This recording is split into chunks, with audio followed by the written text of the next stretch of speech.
Welcome back to the Go Gunners channel. 93 injuries in 18 months. In addition to being top of the Premier League and Champions League tables, Arsenal find themselves close to the top of a third, only in this case it is not a desirable position. So far this season among Premier League sides, only Leeds have suffered more injuries than Arsenal's 26. Their current absentee list is made up of 4 players, including 3 center-backs in William Saliba, Gabriel Magalhaes and Christian Mosquera, and Kai Havertz. Martin Odegaard, Bukayo Saka, Ben White, Gabriel Martinelli, Leandro Trossard, Gabriel Jesus, Victor Gyökeres, Noni Madueke, Christian Norgard, and Piero Hincapié have also faced spells on the sidelines, some with multiple setbacks. Odegaard, for example, has only just returned from a knee issue, having twice injured his shoulder. The contingent of players to have suffered injuries this season totals 14 and represents more than half of Arsenal's squad, with only a handful of senior players having managed to stay fit. The alarming injury rate is a continuation of last season, when Arsenal lost a succession of first-team players, many of them for lengthy spells, and finished the campaign second in the injury table, with only Brighton suffering more than their 67 injuries. Combine the last 2 seasons and, along with Brighton, Arsenal are one of only 2 sides to have accumulated more than 90 injuries. The numbers put Arsenal's medical department under scrutiny, but it is difficult to apportion blame from the outside, such are the complexities of load management and injury prevention. Has Arteta pushed players too hard? It's possible. The pattern of hamstring injuries last season suggested the players in question had been overworked, although Arteta claimed only last week that those injuries were out of his control. In his defense, he could point to a lack of rotation options in key positions last season. It is also worth noting the issues are not limited to Arsenal. Hamstring injuries are on the rise generally, as the game becomes more intense, the schedule more packed. Bad luck comes into it too. A player landing awkwardly, such as Odegaard on his shoulder or Mosquera on his ankle, is not necessarily indicative of a wider issue. One thing Arsenal have in their favor this season is a far deeper squad, having added 8 players for a combined $267 million during the summer. But their recent dip in form shows their strength and depth is already being tested as the injury issues continue. Injuries and clusters. It is not just the volume of injuries causing problems for Arsenal, they continue to suffer injuries in positional clusters too. Last season, it was most apparent up front, with Havertz tearing his hamstring in February after another injury to Jesus had increased the burden on him as the side's only available striker. A similar situation occurred at right back, as injuries to Takahiro Tomiyasu and White ensured a punishing schedule for Jurrien Timber, who had to undergo surgery on an ankle issue in May. Arsenal paid the price for leaving themselves short in certain positions last season, particularly up front, but the problem of clustered injuries has resurfaced this term. An injury to Havertz at the start of the season left Gyökeres with a heavier-than-planned load. He then hurt his groin, with midfielder Mikel Merino having to fill in up front as he did last season. Merino performed admirably in the role, but having been required to start 7 consecutive games in the space of a month for Arsenal, either side of another 2 starts for Spain, he was taken off at halftime in Saturday's loss to Aston Villa, clearly fatigued.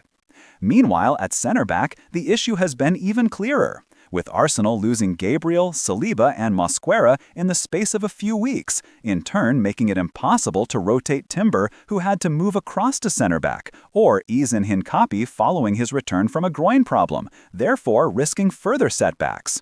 Of course, injuries to key players are difficult to manage in themselves, before even considering the knock-on effects. The loss of both first-choice center-backs Gabriel and Saliba has been particularly damaging, with Arsenal conceding in 4 games out of 5 since the former's injury, suffered on international duty with Brazil, having only done so in 4 out of 17 previously. Arteta's side were able to secure emphatic wins over Spurs and Bayern Munich without one of the two, in Gabriel, but the instability caused by losing both was obvious at Villa Park, as Timber and Hincapié became Arsenal's 6th different center-back pairing to start a game in all competitions this season. Arsenal allowed chances worth 2.16 expected goals in the game, accounting for nearly 25% of their overall total this season and underlining how uncharacteristically vulnerable they were. A reset required? It doesn't help that all this has occurred during such a busy period of the season. Arsenal have faced Spurs and Bayern Munich at home and Chelsea and Aston Villa away in quick succession. It would be a challenging run of games even at maximum capacity, and it has clearly taken a toll, which is why it's vital for Arteta to conserve the energy of his players where he can, starting with Wednesday's Champions League game against Club Brugge. Having taken a maximum of 15 points from their first 5 league phase games, and knowing 16 points was enough for the all-important top 8 finish last season, Arsenal can afford to rotate and prioritize Saturday's Premier League game against Wolves. By that point, Arsenal may have some of their injured players back. Saliba was described as being only days away from returning to fitness before the Aston Villa game, while Gabriel and Havertz might also come into contention based on Arteta's recent comments. After the Wolves game, Arsenal has the rare luxury of a free midweek before their trip to Goodison Park to face Everton the following Saturday. It is something they have not had since August, excluding international breaks, and represents a chance to reset and to slow what is surely an unsustainable rate of injuries. Having taken a maximum of 15 points from their first 5 league phase games, and knowing 16 points was enough for the all-important top 8 finish last season, Arsenal can afford to rotate and prioritize Saturday's Premier League game against Wolves. By that point, Arsenal may have some of their injured players back. Saliba was described as being only days away from returning to fitness before the Aston Villa game, while Gabriel and Havertz might also come into contention based on Arteta's recent comments. After the Wolves game, Arsenal has the rare luxury of a free midweek before their trip to Goodison Park to face Everton the following Saturday. It is something they have not had since August, excluding international breaks, and represents a chance to reset and to slow what is surely an unsustainable rate of injuries. Ali McCoist praises absolutely remarkable player Aston Villa almost sold in the summer. Emi Martinez has been singled out for his performance in Aston Villa's 2-1 win over Arsenal on Saturday, as Unai Emery's side close in on the Gunners. Former Scotland international Ali McCoist has highlighted Emiliano Martinez's performance against Arsenal after Aston Villa beat the league leaders 2-1 at Villa Park. It was a day to remember for the home crowd, with Emi Buendia's 95th-minute winner handing Unai Emery's side a vital 3 points as they continue to close the gap to Arsenal at the top of the table. Mikel Arteta's team are now just 2 points clear of second-placed Manchester City and 3 points in front of Villa. Arsenal looked the stronger side as the second half began, with Leandro Trossard grabbing a quick equalizer. The Gunners were close to a second when Martin Odegaard launched a strike from outside the box. However, World Cup winner Martinez leapt into the air and got his fingertips to the well-struck effort, diverting the on-target shot just over the crossbar. McCoist has singled out the save and believes it was a crucial moment in the match. He told TalkSport, "You did mention one player who I think is absolutely vital for them, and it's the goalkeeper. I think again at the weekend, that one save when he just gets a fingertip to it was absolutely remarkable. I think it might have been from Odegaard." You've mentioned some great players there, but if you ask me who I think their key player is, it would probably be the goalkeeper.